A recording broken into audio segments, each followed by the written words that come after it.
All right, let's just jump straight into this explainer.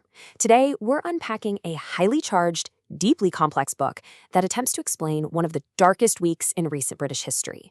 We're looking at a text that pushes way past the immediate headlines to ask some really uncomfortable questions about class, power, and deception in modern Britain. We're skipping the usual agenda stuff today because, frankly, we need to get right to the central mystery here. How exactly did a heartbreaking local tragedy mutate so rapidly into nationwide violence based on a complete fabrication? That's the core question driving the analysis we're about to explore. To figure this out, we're looking at Clive Aldred's book, After Southport. Now, as an explainer, we're just here to impartially report on his findings.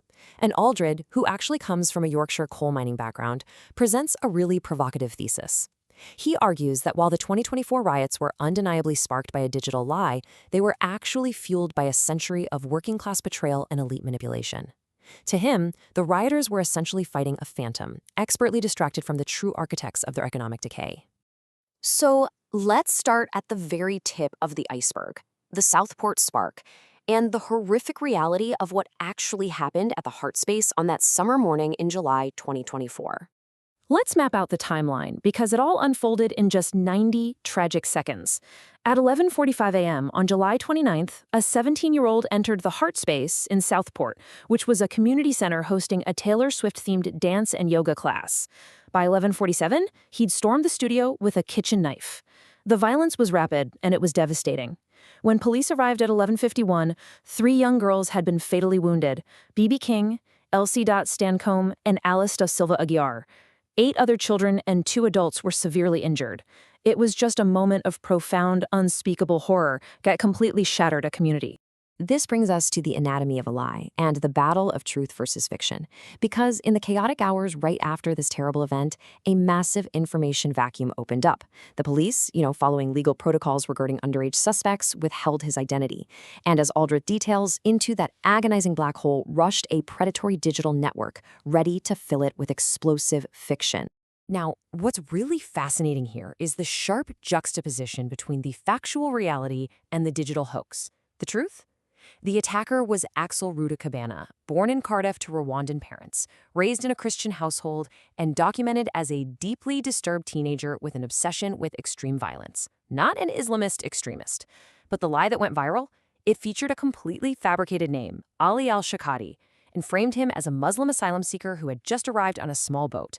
This phantom profile wasn't an accident. It was engineered to hit literally every single political tripwire in the country. And the immediate fallout? 27 towns on fire. It brilliantly, or rather terrifyingly, illustrates the horrific power of disinformation, because that single lie, amplified by algorithms and opportunistic influencers, quickly escaped the digital realm and spilled right into the physical streets. Over the following week, the unrest consumed 27 towns and cities across England and Northern Ireland. The mob wreaked absolute havoc.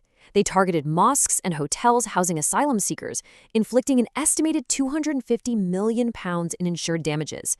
And what makes this figure even more devastating is that this destruction was inflicted upon local working-class economies that were, frankly, already struggling just to stay afloat. The human cost on the front lines was equally staggering. 318 police officers were injured as they faced down fireworks, bricks, and bats. The state was forced to mobilize massively to quell the violence, turning British streets into literal battlegrounds over a narrative that was entirely fake. By the time the smoke finally cleared, over 1,800 people had been arrested. And Aldred points out this agonizing core irony here. You had working-class communities tearing their own towns apart, exacting collective punishment on innocent people, and ruining their own lives with criminal records, all to fight an enemy that simply did not exist. So we have to look at the modern betrayal, diving right beneath the surface. The crucial point Aldred argues is that while the lie ignited the fire, it could never have spread so fast if the ground wasn't already bone dry. The book asks, why were so many people so primed for anger? And his answer? Decades of systemic economic betrayal. He asserts that the preconditions for this riot were actually laid starting way back in the 1980s. First, through the destruction of traditional industries and trade unions, completely stripping the working class of their leverage. Then, through a shift to a neoliberal, low-wage economic model that favored corporate profits over workers' stability. Crucially, Aldred argues that mass migration was deliberately utilized as an economic tool to flood the labor market and suppress native wages. And whenever the working class voiced legitimate economic concerns about this rapid transformation of their communities, they were mocked by the political establishment as backward bigots.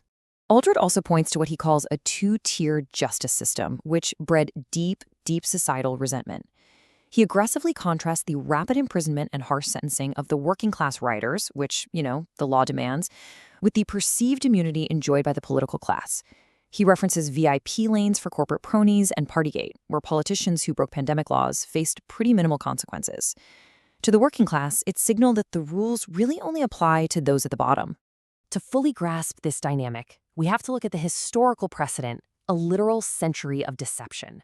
Aldred argues that elites have a very long playbook of using nationalism and foreign threats to distract the public from domestic failures. There's this George Orwell quote, "All the war propaganda, all the screaming and lies and hatred comes invariably from people who are not fighting." And that observation bridges perfectly into Aldred's argument. The working class is continually manipulated into fighting the wrong battles, driven by elites and digital grifters who are safely insulated from the very real consequences of the violence they provoke. Aldred traces this elite deception back over a century. Think about 1914. Working-class men were sent to slaughter an alien enemy, even though King George V and the Kaiser were literally first cousins. In 1917, the British royal family hastily changed their name from Saxe-Coburg-Gotha to Windsor, just to mask their German roots and avoid an uprising. And in 1940, the British state interned innocent Jewish refugees, directing public anger at a foreign other, despite the actual existential threat being the German military. The pattern, he argues, is incredibly consistent. Redirect working-class anger toward a phantom so they don't look up at who is actually running the system. So how do we start breaking the cycle? The diagnosis is undeniably grim, for sure, but the book isn't just about identifying the rot. Aldred does suggest ways to actually extinguish these fires of division. He neutrally proposes 3 fundamental pillars for a new social contract.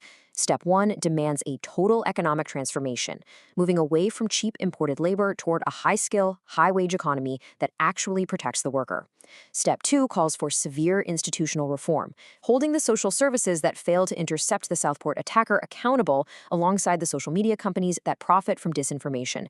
And Step 3 is perhaps the most vital, reclaiming a shared civic national identity, an identity built not on race or religion, but on shared values and class solidarity. As we wrap up this explainer, Aldred leaves us with a highly provocative final thought to carry with us. By endlessly fighting each other over digital phantoms and racial divisions, are we simply acting as pawns?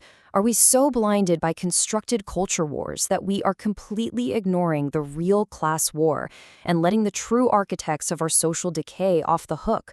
It's a heavy question, but one that this book insists we must finally answer.